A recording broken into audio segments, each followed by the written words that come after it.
الحمدللہ رب العالمین والصلاة والسلام علی نبینا محمد الصادق الامین وعلی آلہ وصحبہ اجمعین ومن تبعہم بإحسان الی یوم الدین، اما بعد۔ بزرگان محترم، کل عرض کیا گیا تھا کہ زکوٰۃ اسلامی فریضہ بھی ہے اور اخلاقی وظیفہ بھی ہے، یعنی زکوٰۃ کے دو پہلو ہیں، ایک عبادت کا اور ایک خدمت خلق کا۔ اس میں سے کل اس کے اسلامی پہلو کو واضح کیا گیا تھا اور آج میں زکوٰۃ کے اخلاقی پہلو کو بیان کروں گا۔ بھائیو، ہم یہ بات اچھی طرح جانتے ہیں کہ اس دنیا میں تمام لوگ مال دولت کے لحاظ سے ایک جیسے نہیں ہیں، بلکہ ان میں بڑا فرق مراتب ہے۔ کوئی امیر ہے تو کوئی غریب ہے، کوئی خوشحال ہے تو کوئی تنگ دست ہے، اور یہ اللہ تعالیٰ کی عجیب اور بڑی گہری حکمت پر مبنی ہے، جس کی جانب قرآن کریم کی ایک آیت میں اشارہ ملتا ہے۔ اللہ تعالیٰ فرماتے ہیں وَرَفَعَ بَعْضَكُمْ فَوْقَ بَعْضٍ دَرَجَاتٍ لِيَبْلُوَكُمْ فِي مَا آتَاكُمْ، یعنی اللہ تعالیٰ نے تم میں سے بعض کو بعض کے مقابلے میں بلند درجے دیے تاکہ تم کو اس چیز سے آزمایا جائے جو تم کو دیا ہے۔ جو مال دولت اللہ نے دی، اس کے ذریعے تمہاری آزمائش ہو۔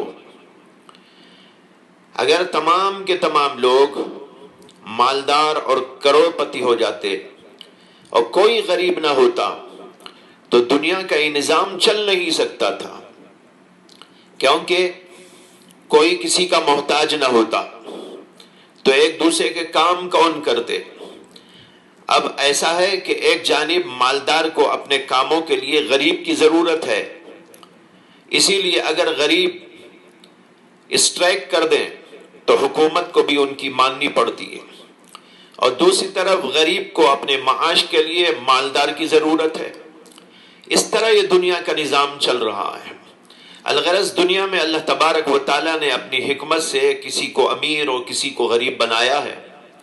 اگر ہم اسلامی نظام کا جائزہ لیں تو یہ بات واضح طور پر سامنے آتی ہے کہ اسلام یہ چاہتا ہے کہ مال و دولت انسانی حاجات اور ضروریات اور اس کے درپیش مسائل میں اس کا ساتھ دے۔ اس کے لیے اسلام نے دولت اور مال کے بنیادی طور پر دو مستحق قرار دیے۔ یہ بات بڑے غور سے سمجھنے کی ہے۔ وہ یہ کہ جو لوگ مال اور دولت کی پیداوار میں شریک ہوتے ہیں، جو اپنی محنت اور تجربے سے اس کو کماتے ہیں، جیسے کوئی تجارت کرتا ہے، کوئی صنعت و حرفت اور کوئی پیشہ اور اس کے ذریعے کمائی کرتا ہے، اور کوئی ملازمت اور سروس کرتا ہے اور اس کے ذریعے سے پیسہ کماتا ہے، یہ لوگ اپنی محنت کے ذریعے مال دولت کی پیداوار میں شریک ہوتے ہیں۔ لہذا اسلام ان کو مال دولت کا اولین مستحق قرار دیتا ہے۔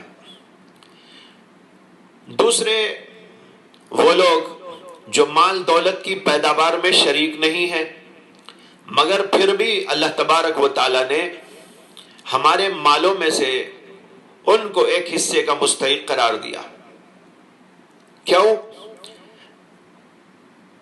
اس لیے کہ وہ یا تو ایسے لوگ ہیں جو اپنے اندر مال کمانے کی قابلیت اور صلاحیت ہی نہیں رکھتے، جیسے معذور اور مجبور لوگ، اندھے، لنگڑے، لولے، ہینڈی کیپ اور سخت قسم کے بیمار لوگ، یہ لوگ کما نہیں سکتے، ان کے اندر کمانے کی قابلیت موجود نہیں ہے۔ دوسرے وہ لوگ ہیں جو کمانے کی قابلیت تو رکھتے ہیں، ہٹے کٹے ہیں، صحت مند و تندرست ہیں، مگر ان کے لیے حالات ناسازگار ہیں اور ان کو کمائی کا کوئی ذریعہ نہیں مل رہا ہے، یا ان کی کمائی کے ذرائع بڑے محدود ہیں، جس کی وجہ سے وہ اپنی اور اپنے اہل و عیال کی ضروریات اور حاجتوں کو پورا کرنے کی طاقت نہیں رکھتے۔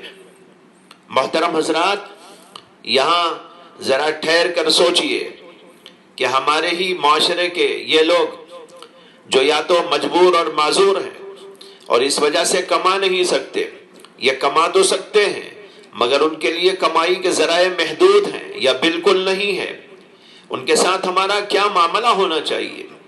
کہ ان کمزور طبقات کو نظر انداز کر دینا چاہیے اور ان کو ان کے حال پر چھوڑ دینا چاہیے، خواہ وہ بھوکے، وہ پیاسے اور ننگے رہیں، اور ان کے بچے بھوک سے بلبلاتے رہیں اور ایک ایک دانے کو ترستے رہیں، اور دوسری جانب اسی معاشرے کے اندر وہ لوگ جن کو اللہ تعالیٰ نے مال اور دولت دی ہے وہ عیش و آرام کی زندگی کریں، بے موقع اپنا مال خرچ کرتے رہیں، فضول اڑاتے رہیں، شادیاں بہت دھوم دھام کی کرتے رہیں۔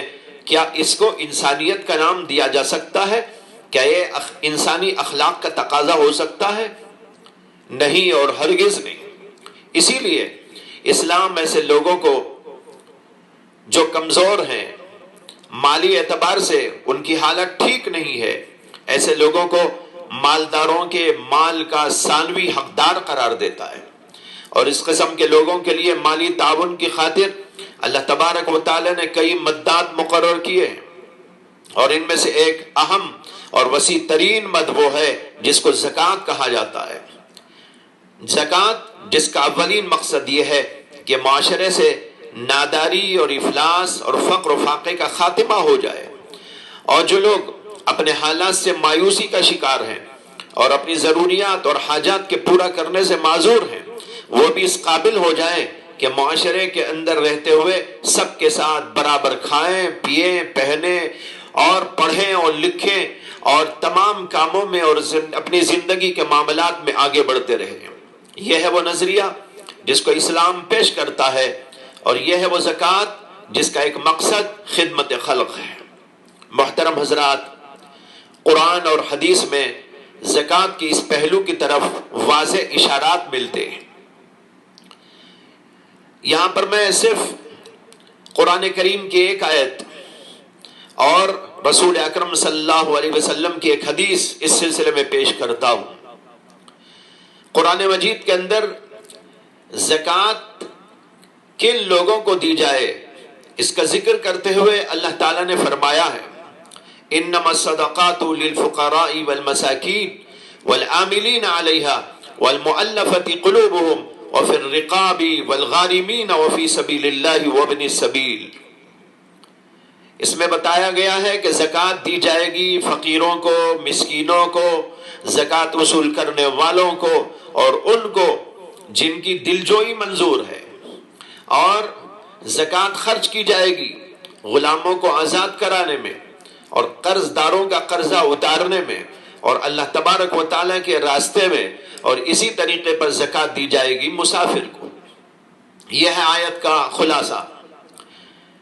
اس میں زکوٰۃ کے مستحق لوگوں کی ایک فہرست بیان کی گئی ہے، اور ان میں ایک بات سب میں مشترک موجود ہے، اور وہ ہے فقر و فاقہ، محتاجی اور ناداری، ضرورت اور حاجت۔ کسی نہ کسی طرح ان لوگوں کے اندر یہ بات پائی جاتی ہے، تو اس آیت میں اس طرف واضح اشارہ موجود ہے کہ زکوٰۃ کا مقصد جس طرح اللہ کی عبادت ہے، اس کا ایک پہلو یا اس کی ایک حکمت اور مصلحت ان حاجت مندوں، ضرورت مندوں کی خدمت ہے اور ان کی حاجتوں اور ضرورتوں کو پورا کرنا ہے۔ اب لیجئے حدیث پاک، ایک حدیث ہے جس کے اندر آتا ہے کہ نبی اکرم صلی اللہ علیہ وسلم نے حضرت معاذ بن جبل رضی اللہ تعالی عنہ کو ملک یمن حاکم بنا کر یا قاضی بنا کر بھیجا تھا، اور ان سے فرمایا تھا کہ وہاں کے لوگوں کو پہلے توحید اور رسالت کی دعوت دینا، پھر نماز کے بارے میں بتانا۔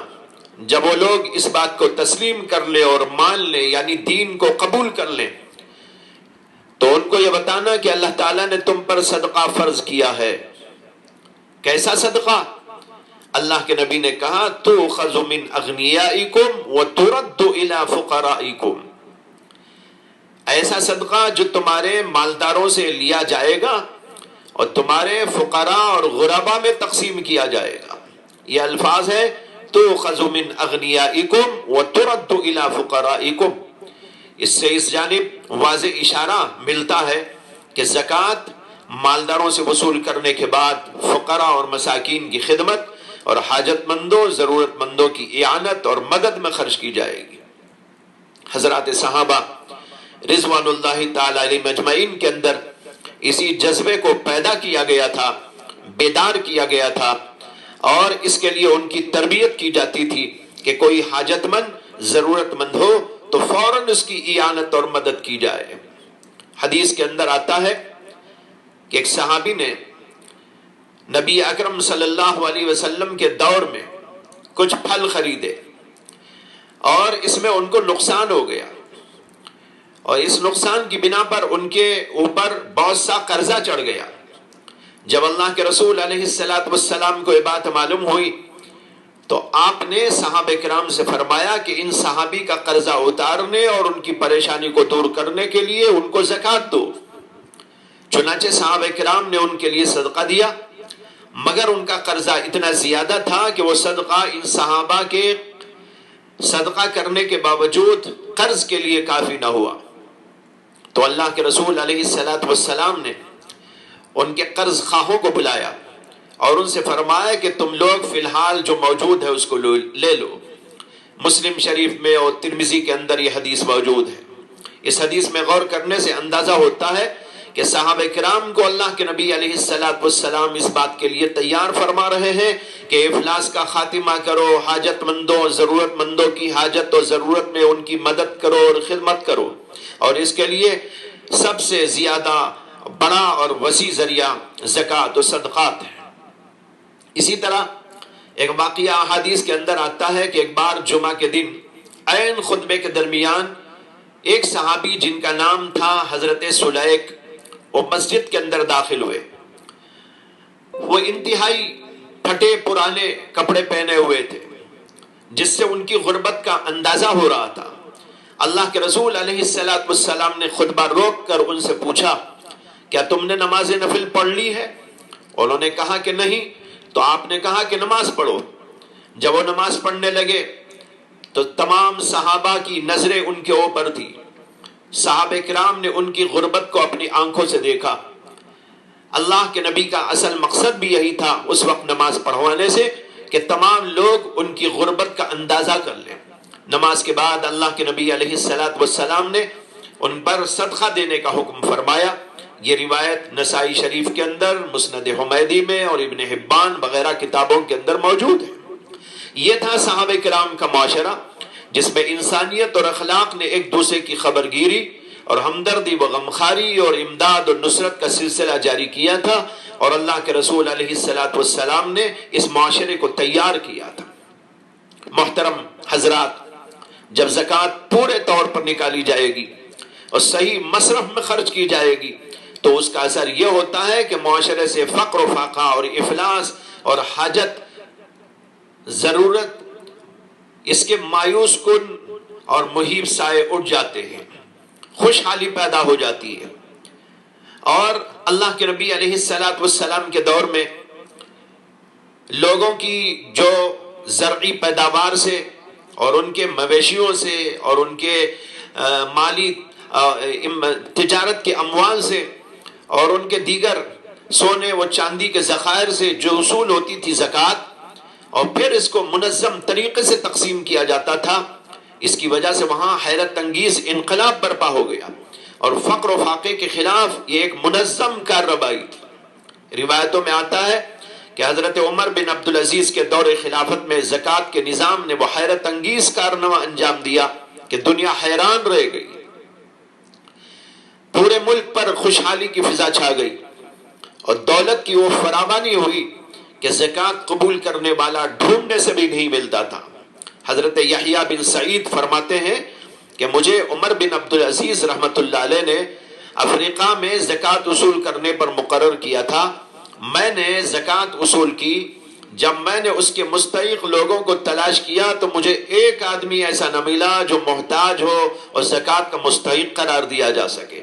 عمر بن عبدالعزیز رحمت اللہ علیہ نے سب کو غنی اور مالدار بنا دیا تھا۔ ایک اور قریشی کہتے ہیں کہ عمر بن عبدالعزیز رحمت اللہ علیہ کی مدت خلافت تو بہت مختصر ہے، اس کے باوجود اس میں حال یہ ہو گیا تھا کہ لوگ بڑی بڑی رقمیں زکوٰۃ کی لے کر آتے تھے کہ اس کو زکوٰۃ کے مستحقین میں تقسیم کر دیا جائے، لیکن اس کو مجبوراً واپس کرنا پڑتا تھا کہ کوئی آدمی زکوٰۃ لینے والا موجود نہیں ہے۔ یہ واقعات بتاتے ہیں کہ اسلام کے پیش نظر زکوٰۃ کے نظام سے کیا ہے، وہ ہے مخلوق خدا کی خدمت، حاجت مندوں ضرورت مندوں کی ایسی اعانت اور مدد کہ وہ معاشرے میں سر اٹھا کر چل سکے، سب کے برابر ہو کر زندگی گزارے اور اپنی تمام حاجات اور ضروریات کو حسن و خوبی کے ساتھ پورا کر سکے۔ یہ ہے زکوٰۃ کا وہ پہلو جس کو اخلاقی پہلو کہا گیا تھا۔ لہذا ہمیں اور آپ کو چاہیے کہ زکوٰۃ کے اس پہلو کو پیش نظر رکھتے ہوئے اس بات کی کوشش کرے کہ ایک طرف اللہ تبارک و تعالی ہم سے خوش اور راضی ہو جائے، اور دوسری جانب اپنے معاشرے کے نادار اور مفلس اور محتاج اور بے کس افراد آپ کی اور ہماری زکوٰۃ کے سہارے زندگی میں سب کے برابر ہو جائیں۔ یہی زکوٰۃ کے نظام کو مشروع کرنے کا سب سے اہم اور اقدم مقصد ہے۔ اللہ تعالی ہم سب کو توفیق عطا فرمائے۔ وآخر دعوانا ان الحمد للہ رب العالمین۔